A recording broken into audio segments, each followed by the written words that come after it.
Hello everybody, I am the Captain here, and today I want to do a tips video for Dissidia Final Fantasy Opera Omnia on summer board farming.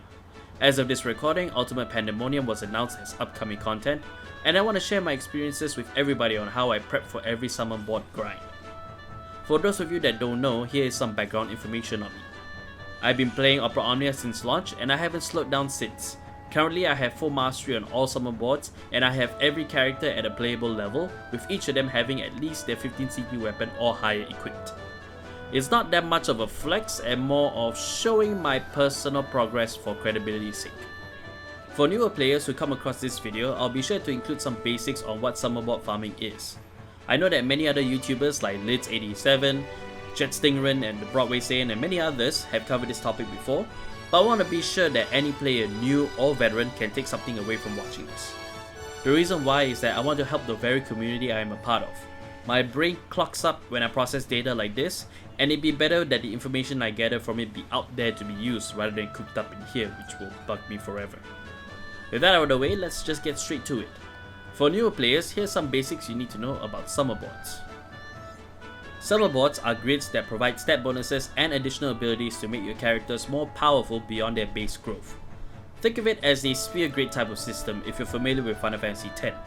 It's what I consider to be one of 4 pillars towards conquering endgame content, alongside gear, leveling, and artifact passives.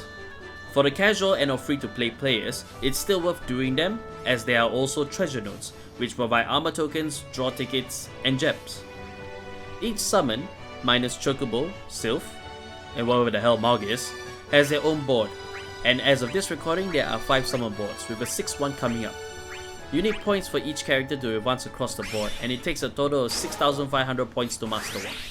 For just the treasure nodes, you only need at most 18,000 points. To get these points, you need to at least play that character in the Ultimate Summons quest in the World of Illusions tab. And if you defeat the particular summon at level 100, each character in that fight will gain 150 points each, at least at this time. You can double or triple these points if you use the ×3 or ×2 EXP book, and even more so if you have an innate EXP ×2 for being a boosted character in a concurrent event or lost chapter release. There are also something called WoW points, which are points that can be granted to any character. You earn 100 points per fight, and like the normal summon points, you can earn double or triple the amount of WoW points if you use an EXP book. This helps speed up summer board farming by giving them to characters you're currently running, or characters you're not intending to run through or play. When a new summer board event comes up, select characters will be chosen as super synergy characters. If you bring them into a fight, they will double the summon points earned for all characters in the party, regardless of the innate EXP ×2. To put it simply, having a super synergy character in the fight will make it so that everybody has an innate EXP ×2. Each summer board event lasts 14 days, so you have plenty of time to farm points for everybody should you choose so. This is now where we transition into the advanced parts for experienced and or veteran players. To start, it's worth planning out your teams in advance. It doesn't have to be as elaborate as I have done so, but if you have a system in place for choosing your team makeups, it's already enough for what you need to do. What most people might miss out is that there are already 8 full teams you can start to put together.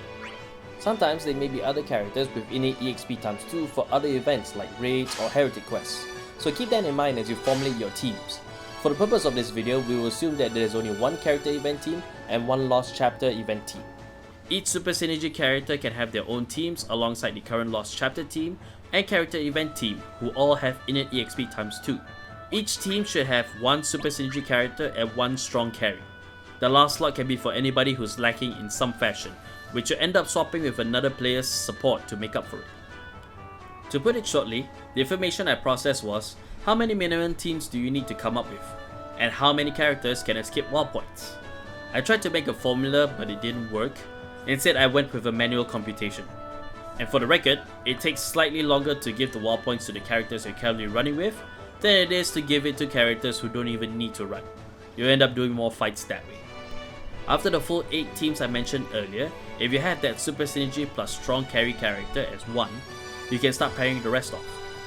For Ultimate Pandemonium, the maximum character roster will be at 119, so you end up with 47 pair teams plus the 8 full teams for 55 total teams.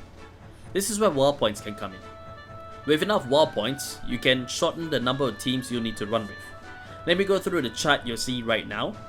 The number in the middle is the total number of wall points you have at the end of the farm with that team, where each character will have at least 6,500 points. This chart shows how much with an EXP times 3 book on, which is the fastest way to farm. The number on the right is how many characters skip, and the number I put there is said character I skipped farming on thanks to wall points.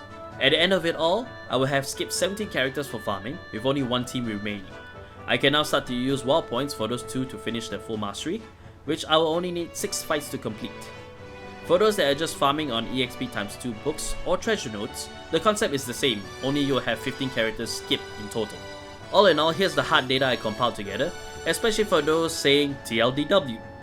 And I'll put a link to this chart sheet in the description box below, which I'll update whenever there's a new summon board coming out. So, what are my tips for summon board farming? Pull on the summon banner. For all players, especially newer ones, I recommend pulling on the summon banner for the super synergy plus strong carry character. This will make it easier for you to clear/complete your boards. Plan ahead. Even by a little bit, it helps to do some prep before a summon board event so that you don't fluster yourself, especially if you're planning on using EXP books. It's up to you if you want to buy EXP times 3 books. They do make them faster, but you can do so without them if you pace yourself. As I mentioned, Ultimate Summon events, like most others, last 14 days. You can use the full event length and, rounded up, divide up the number of characters to be cleared/completed needed each day. For the Ultimate Pandemonium event, they are at maximum 119 characters upon event drop.